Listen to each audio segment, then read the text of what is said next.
Ready? Start.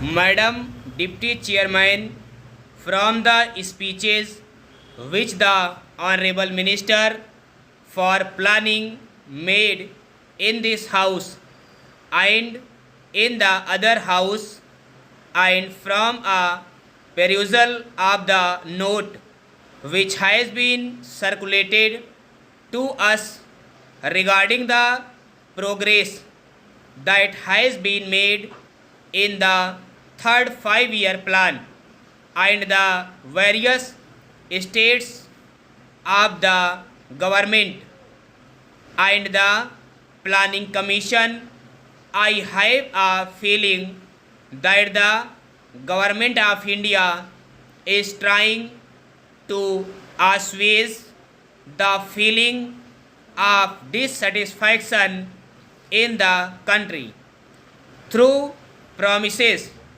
of bright future, promises of better efforts, and general promise that everything is going to turn out all right and that there need not be any fear or anxiety in the country.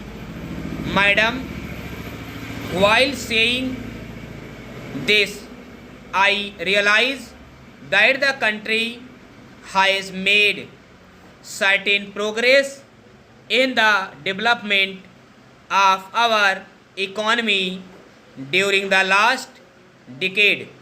Industrial production has increased, agricultural production has increased, the productive capacity has been built up, and we have also got employment opportunities being created. Above all, we have gained valuable experience in the development of our economy, especially in planning, and these are all to the credit side of the plan.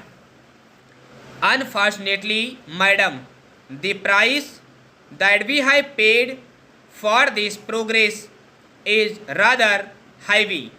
The imbalances that we have created are likely to go out of control unless definite steps are taken to see that the imbalances are corrected at the earliest opportunity. The problem of the distribution of income that is generated as a result of the development efforts in the country is a perennial question and comes up again and again in one form or the other before this house, and I thought I realized that no definite opinion is possible unless we have got some authoritative data and analysis on the subject.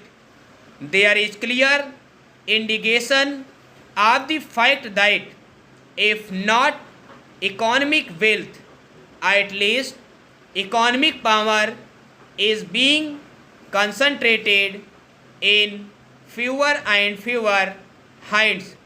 As long as economic power is concentrated in such few hands, it will not be possible for us to develop in the manner in which we like, whatever may be our regulatory and control apparatus, whatever may be our policy, whatever may be the objectives that we place before the country. Similarly, the imbalance between the rural and the urban sector is also increasing. I do not know whether in the rural areas some income has been pumped in as a result of our planned development.